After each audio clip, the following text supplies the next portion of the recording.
But essentially, it went on way too goddamn long, and I didn't like anybody. Typically, there's that one couple that's a solid couple. They're gonna be boring, but there's that one couple that's like, love still exists. We did not have that this season. There was not one couple where love exists. You didn't like anybody on the show. Did anyone even say yes to each other? I have to circle back and even see. I don't think anyone said yes to each other. So, and I think that's a byproduct of one, where the show went, but also two, where dating is in the current modern social media, whatever age. The Self-Hype Podcast. What is up, y'all? Welcome to the Self-Hype Podcast. It's your boy, Eli Vasquez. And this week, we've never done this before. I'm going to let you know right now, we've never done this before. We are reviewing Love is Blind season what the hell ever Denver edition. That is right. Yeah. Or boo. Where I am an avid fan of Love is Blind, but that's very quickly decaying in my hearts of hearts. But I'm going to do a little debrief, a little deep dive in terms of how the season went, my thoughts on the couples, and how I kind of dissect each character in person about what the struggles are and pitfalls and red flags of dating, so you don't fall into those same pitfalls too. Whip out the wine, whip out the tea, let's just decompress and shoot some shit with some reality TV goodness, garbagely trash. You love it, I love it. Let's get into it. Reality TV. You know it. I know it. Does anyone love it? Does anyone really love it? Some people, I know you're thinking of it. I love the show. I love the drama. I love the tension. I love just the trash. I love it. Like many of you that have boyfriends or men in your life in general, I always thought it was pointless and dumb.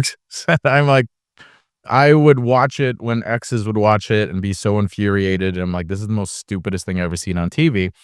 And it wasn't until COVID, it wasn't until the world literally ending, where I was like, you know what? Maybe I'll give it a shot, because a new show dropped where I thought maybe this could be different.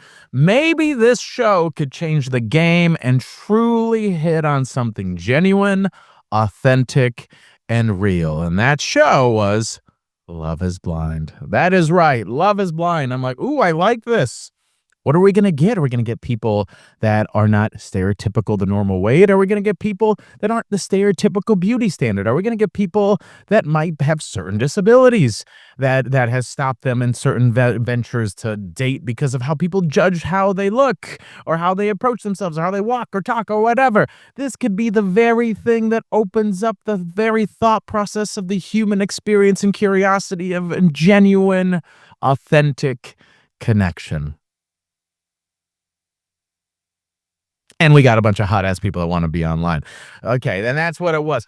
But I will say I still became a fan. I remember watching season 1, which I have to say, Love is Blind season 1 is the best season ever, because it was the last time there were some real, genuine moments that I never seen before on reality TV. And the moment that got me, the single moment that got me was Cameron. And as an emotional guy, and I think a lot of men are more emotional than women really realize, where it was really fascinating to see men not having to perform, where the intention was partnership, the intention was just talking and getting to know each other. Now, mind you, the talking could reach a level of performance where you were going to want to be wanted to try to spit game and gaslight women. But that season felt like a really genuine thing. And even after the season was over, a lot of women were like, wow, a lot of these men cried. A lot of these men said they never had these type of conversations before. They never talked this much to a potential partner. And I really enjoyed that, because there is a psychology with men where we're courting, we're performing, we have to try to hook up and holler at you. It's this kind of this pre-programness. And maybe we're not even that interested, but you're hot, so let's just keep doing this. And I think there's something really cool about, well, where men just get to completely discover and unpack and share with another person without the physical performance or dangling the carrot that's a thing. So I was really excited. And the second I saw Cameron and Lauren, and when Cameron stopped and started crying and said, I love you, and there's something so genuine about that where you got teared up, and I was like, "Wow, this is real. Is this real? Is can reality dating shows be real? Who the hell knew?" And it was in that moment I was like, "Wow, there's something here, and I'm really excited to see where this goes." Little did I know that that was gonna be a outlier experience and not the norm as the seasons progressed. Mind you, there were some highlights here and there, different couples. They expanded in terms of Brazil and Sweden and Japan and the UK and everything else. I didn't watch those because I'm not that obsessed. But I did make it a point to watch the US-based version. And there's only 2 shows I really watched, and it was that show and Married at First Sight. And I like Married at First Sight because it was boring, but in a good way, where Love is Blind had a little more of an edge. And if anyone watched, Married at First Sight Australia, I literally thought it was gonna be the same show, and it could not be more opposite. I could have a whole if people like me ranting about, Love is Blind reality shows, I could go in on Married at First Sight Australia. If you have not seen that show, do yourself a favor, watch a damn clip, and you're gonna be like, "What in the Botox is going on over here? What is going on in Australia? I thought the only creatures were in the freaking, the desert lands, but apparently they have Botox lip filler and fake abs as well." Um, but anyway, in terms of this last season, I was like many of you where I didn't have a lot of high hopes. I lived in Denver for a bit. I was single in Denver for a bit, and I will tell you, it is a hellscape of navigating love and dating. There are some outliers. I'm not gonna say it's all bad, and me being a man, I have a little bit of more of a privilege where women, I'm so sorry, they call it Menver for a reason because there's more men than women. But what I didn't like about Denver was everyone was the same. Everyone was talking about hiking and 14ers and crafts and, like, you moved to Denver to be from Denver, and Denver is nature and outside and all that. And I could do a hike once in a while, but that's not my whole damn personality. So it was really difficult to navigate dating in general. So me and my friends that were from Denver, we were making fun of the show before it even came out. Like, obviously, it's gonna be a bunch of bland, no seasoning, boiled chicken white people, and they're all gonna talk about the same things. Now, mind you, I was pleasantly surprised that it wasn't Denver-related conversation, and if anything, I feel like the producers and the power editing did a really good job to try to not make it that, um, because I know they talked about crafts. I know they talked about, mountains. I know they talked about hikes. The fact that that was not said once, there's an editor that has carpal tunnel right now who had to do so much work to edit that out. But I will also say that a lot of these people aren't even from Denver. A lot of these people are just visiting and enjoying the city, and who knows, they're even gonna stay. So that's probably maybe a little bit of a difference. But the end of the day, overall, how do I feel about the damn season? Just like many of you, it's the worst season I've ever seen. Yay! That is right.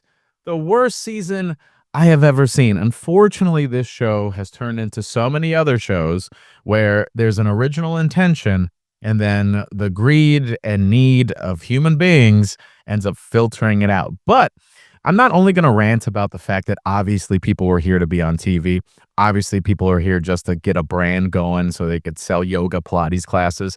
Obviously, those people are a part of it, and we all know who those people are. And if you like those people, I don't trust you and never say hi to me on the street. I'm kidding. Not really. You know what I'm talking about. My alley lovers. So I'm not gonna hit on that so much. I really want to hit on like dating culture as a whole and my thoughts about each couple. And I think what I'm gonna try to do is navigate this episode so there's some lessons involved, right? So, and again, if you're like, Eli, why should I listen to you? I'm like, I don't give a damn. You've been listening this long in this episode. You might as well keep on listening. So, with that said, let's unpack the season. First and foremost, everyone was boring as hell. How is it like 80% of the season was the pods? Can we cut this shit and keep it moving? I don't care if you're going to be with Todd or Dave or Timmy or Timbuktu or whoever the hell else. Just pick somebody at a certain point because you're all talking about the same whack ass conversations. Nick saying, I love you. You mean so much to me. I love you. You mean so much. Okay, pick a someone, damn, then, Nick. Goddamn. Allie and Anton were boring as hell. I didn't see how that worked out. I think he knew she was hot or something because she probably said, "Oh, I was on a Maxim magazine and I used to dance for the Denver Nuggets. I'm like, tell me you're hot without telling me you're hot, please. But essentially, it went on way too goddamn long, and I didn't like anybody. Typically, there's that one couple that's a solid couple. They're gonna be boring, but there's that one couple that's like, love still exists. We did not have that this season. There was not one couple where love exists. You didn't like anybody on the show. Did anyone even say yes to each other? I have to circle back and even see. I don't think anyone said yes to each other. So, and I think that's a byproduct of one, where the show went, but also two, where dating is in the current modern social media, whatever age. So, didn't like the pods, didn't like any of the couples. I didn't really feel that love and deep chemistry. Again, there's always that couple every season that you're like, you know what? They're gonna make it, and from day one they are. And there's no drama, there's no issues. But what's the problem with that? They're boring, and I don't care. I want one couple that's boring. Just give me one. I love seeing the tea. Don't get it twisted. I was hoping Casey's ass was gonna stay on the show and just drag Patrick out. I'm kind of glad that they nipped it in the butt, but at the end of the day, racism is racism, and I cannot tell you how many times white women have swiped with me just wanting a spicy Latino experience and not really wanting me. So I wasn't surprised that a woman like that was going to judge Patrick, but I was really unfortunate with Patrick. And he was so obsessed with that Eurocentric beauty standard. So, and I really wanted him and Annie to work out, but I guess Annie's family thought she got kidnapped or something. It was a whole thing. Other byproduct of having people of color on the show. Your parents are gonna go buck wild and worry that you got kidnapped. So I mean, off the jump, I was frustrated with people. And Casey was really just the mascot of why everyone sucked. I really thought, so as we got to Mexico, as we're navigating everything, we know. Okay, let's talk about Joe for a second. We know and as a man, I know what his ass is thinking. We all do. He don't like her. He don't think he's attractive. And we've seen it time and time again. You know who's gonna make it or not in how the interaction is at that red carpet reveal. It's awkward as hell. It's weird as hell. It's all the different things as hell. And you can tell. And if anything, love is not blind. Every time someone has to say, yeah, physical attraction grows. I think it's like 0 out of 10 times people actually ended up having that grow and they end up with that person. They can make out and kick it and all that, but at the end of the day, my boy Joe knew he picked the least attractive hot girl out of the hot girl group. And he knows that he could get a lot better than that, which he did at the reunion where he hooked up with the entire cast. So props to my boy, whatever. But, I mean, he could have been a little honest. Maybe he tried. Who the hell knows? Editing and all that. But what I'm going to do is generally break down each couple, and let's find some lessons as we navigate all of it. But at the end of the day, let me take a big sip of tea before I get into this, and let's do it. All right. Ellie and Anton. Let's start with the most boring first. Who I always wondered, what did basic, superficial people talk about? I was always very curious about that. And sure enough, we have Ellie and Anton on full display of it. I didn't really sense any chemistry. I didn't really sense any of it. I think, if anything, she was like, oh, okay, let's see how this goes. And then he's like, wow, she's hot as hell. I got to lock this down. Because the finances were not it. The chemistry wasn't it. It didn't really feel like they were touchy-feely together, any of those things. And then the tea after was, she would stay at not even at the house. She wouldn't even stay there. And the only time she complained about drinking was when it was on camera. And she wanted to stay into the wedding to get more camera time. So it was just a whole lot of BS. And her friends, come on, ladies, please. If your friends are getting divorced and chronically single, take what they have to say with a grain of salt. I'm not saying that they don't love you. I'm not saying that they don't care. But if you got a bunch of women that are all being divorced, by the way, making fun of him because of his job, because of this, because of that, guess what? You're going to be just as single as all of them. And the issue is like, a lot of good guys ain't going to want to be with women that have that kind of energy and attitude. So, and if anything, those ladies don't really prioritize good guys. They just want a lifestyle and not to cheat, not to get cheated on. But that was really unfortunate, and I kinda always knew that's probably was her circle. Like, if makeup and looking good and all that is your personality type, you're gonna attract certain people that are in that way and certain lifestyle of that. Which, you know what? No shame on the game. If that's what you want, own it. But clearly, a truck driver and a woman like that, it was never gonna happen. So it seemed like a good old waste of time, and I always kinda, like, scrubbed through their parts, and I wasn't that interested. Madison and Joe. Oh my god. Joe's like every guy. He's like every dude, but the only difference is he has a camera in his face. You know damn well his text thread with his boys, he would get canceled yesterday if that shit got leaked. Because he's going through what every guy's going through. He doesn't wanna look like a superficial asshole, so he's gonna try to navigate this and give it a try, but at the end of the day, he don't like her. And I will even defend Joe a little bit because in the conversations and interactions with them, um, you know what? This is what we're gonna do. This is what we're gonna do every episode. I'm gonna every couple we get, I'm gonna share just a lesson that you could attribute to yourself. That's fun. We're figuring this out in real time. I love that. So Madison and Joe, what is my lesson for you all, Madison and Joe? Practice direct communication. Okay. So, prime example of Madison and Joe outside of the physical attraction and everything else was they didn't communicate well at all. And they both were the problem with that. Joe really tried to open up with how crazy this feels and how wild it feels and all that, but Madison was so hyper activated with her anxiousness that she clenched, she like jumped on certain words that he said versus listening to what he's saying. And that is a big fear that a lot of people that are feeling this level of insecurity is feeling, which is understandable. But rather than regulating that and listening to her partner, she grabbed onto words that triggered her and then expanded the argument even further, deeper, and made it more confusing, where he lost himself and his original intention of sharing and made it about her and her own sadness.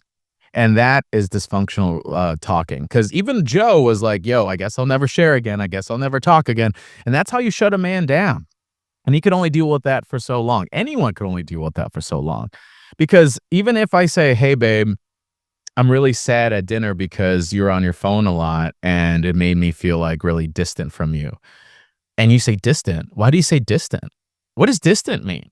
We're together. We're in a relationship. No, I just feel like we're not even together. What do you mean we're not together? Are you saying you're out of this now? And notice how she's making it about her and not acknowledging his feelings. So that happened time and time again. And his ass didn't even think she was that hot. So all the all the cards were stacked against him. But if there's one thing to understand is sit, listen to the side. If you're feeling overwhelmed, call it out, take a breather, and then come back. Because the goal is to hear what their side is without feeling they're leaving you. And so when I noticed Madison, there's a whole lot of anxiety and a whole lot of hard difficulty in terms of getting through to her and having a grounding, direct conversation. And Joe was just a bro, and he did his best and got drunk and hung out with Patrick and did what he had to do. But we all knew that was going to end and it wasn't going to happen. And I don't unfortunately, he's so attractive and it drives everyone crazy. Why does he have to be so hot? KB and Edmund. Oh my goodness. What is the lesson in KB and Edmund? Let's talk about it, right? So when it comes to KB and Edmund, I will say that the biggest lesson I would say for KB was she has the social worker background. And what I was seeing is that in full display. I don't really even know how they connect in the pods. I really wish we saw some more footage because the way it was edited, it didn't make any damn sense. But I felt like it was this mother-son role. It didn't feel like partnership role. Edmund was coming out as a little boy version of himself. He would retreat into younger versions of himself. He would show up at an emotional level based on that emotionally where he's at, and that's based on probably his traumatic history and what he's gone through. And that's okay. But if you're gonna be on a show, and it doesn't surprise me that KB liked him and felt an attraction towards him and wanted him. Probably not her typical man. And I will be controversial and say that whole she didn't want to hook up with him, but she's hooked up with others. If Edmund was a man's man and had a certain swagger about him, and it wasn't this mother son role, she probably would have been down. I'm just gonna say it. Ladies, come for me in the comments. I don't give a damn. I'm gonna own it. That's what I'm gonna say. But if he's crying and getting upset and yeah, he's gonna upset you ain't gonna want to bounce on that. What are you talking about? Come on now. So I feel like if the lesson here is again, if you find yourself in a position of potential, if you're that type of overly empathetic woman that cares so much about others, maybe you even heard his story and felt a level of sympathy for him, and that turned into a level of caretaking nature, you got to pump the brakes on that because then it just turns into a project versus a partner. And what matters is yeah, it's great that he has these great qualities, but at the end of the day, you can't be taking care of someone the whole time. You're going to have to retreat to your younger versions of yourself. And you want someone who can excel and be that adult version. Look, when we deal with conflict and hard emotions, we all retreat to different age groups that we have. But the difference is to have a partner that could hold adult parental space for us when we retreat. And that wasn't seen on display on both sides. It was seen on a very one-sided dynamic.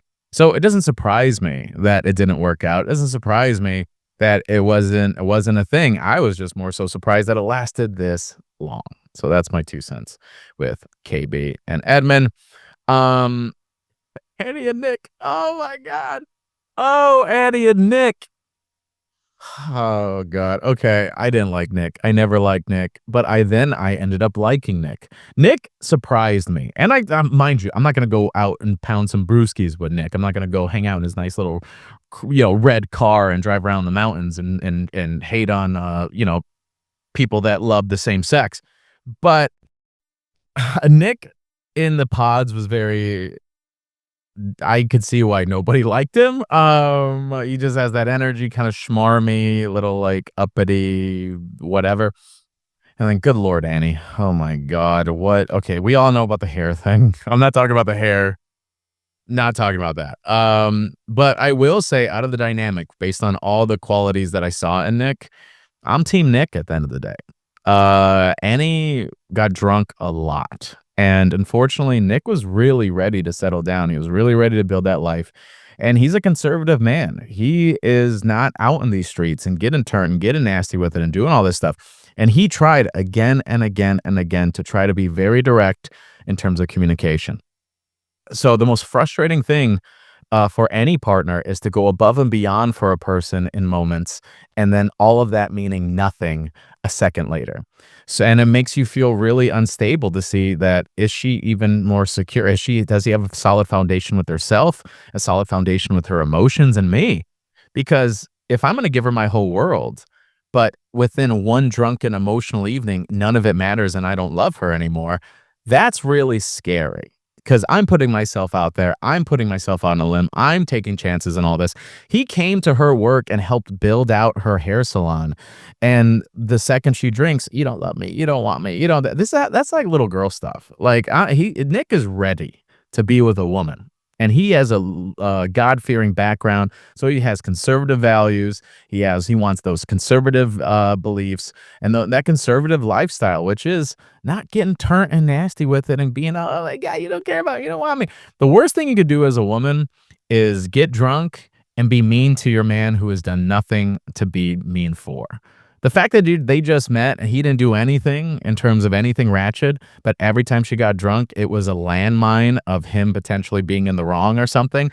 I don't blame him for leaving her. And if anything, I applauded Nick for leaving her because there's someone better out there for him. He's done all this work to build this life for himself. And Annie got a couple screws loose by all means. And it might be why the wig looks like it's falling off half the time. Oh, wait, no, that's her hair.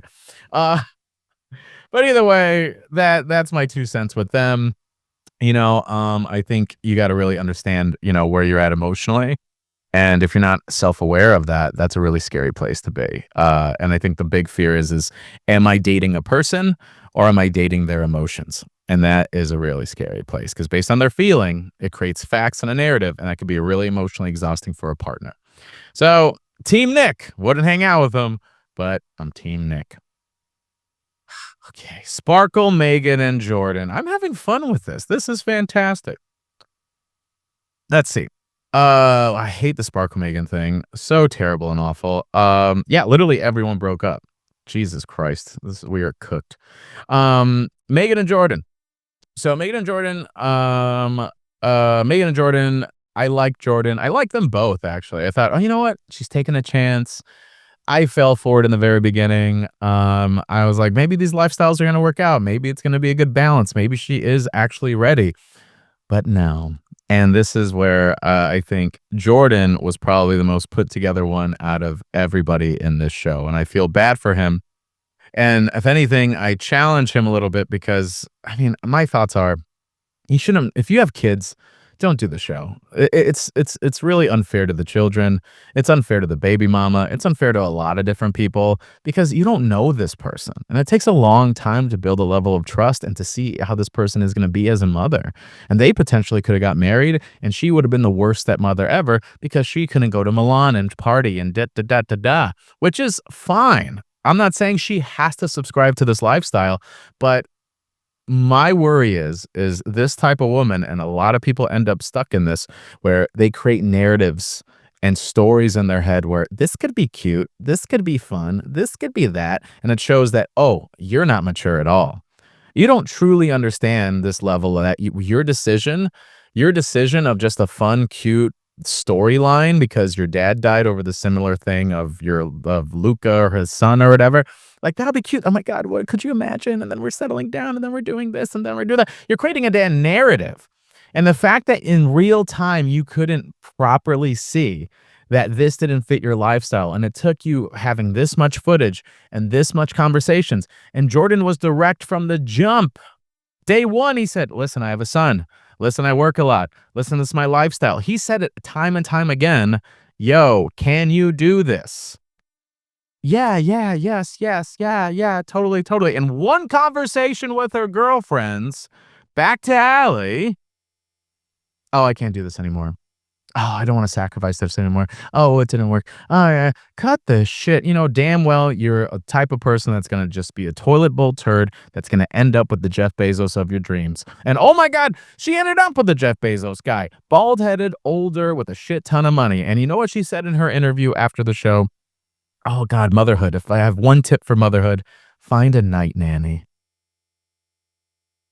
Jordan, I love you, big dog. And you dodged a bullet on that one. But I will say, you probably shouldn't have been on the show. And if anything, you probably should have dated Mike. But I think that's just in general, you got to really understand who the hell you are. And as nice and as sweet as it sounds, and how you look good being that role, you got to be straight up with yourself and what you really want and what you don't want. And her issue is she put a man through an entire journey of her that was just a question and was just a thought and a fun experience. But this is an actual human being and a little boy that was attached to that experience that she wanted to have, which was completely unfair. I get that you want to try it, but goddamn, girl, you're looking for marriage here, not for a brand deal, not to grow your business.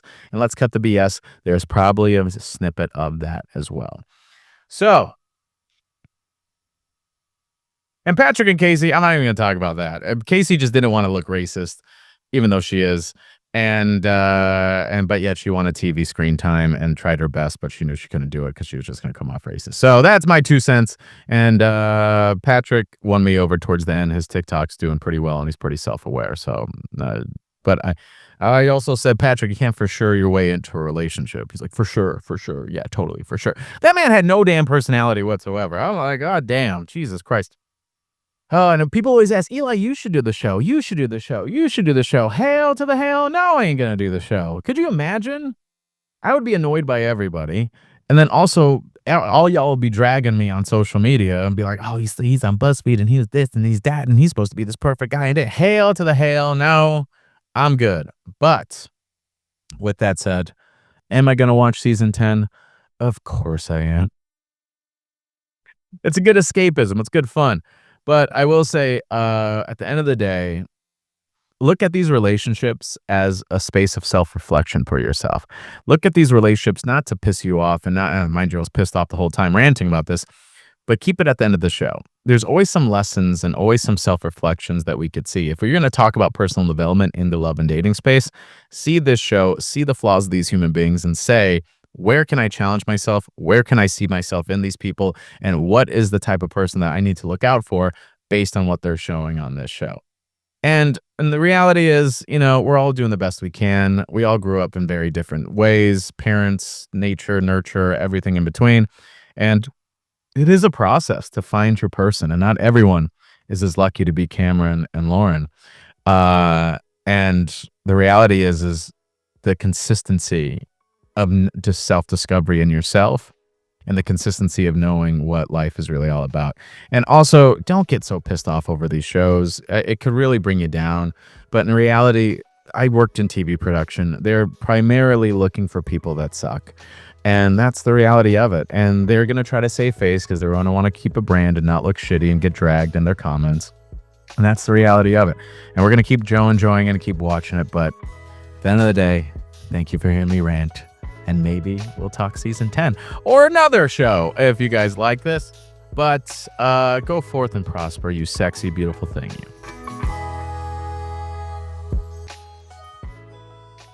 Thank you so much for listening. I really appreciate it. If you guys love the episode and love the show and all those things, feel free to like, comment, subscribe, share, rate, review, all the stuff. It helps us out so much on the show.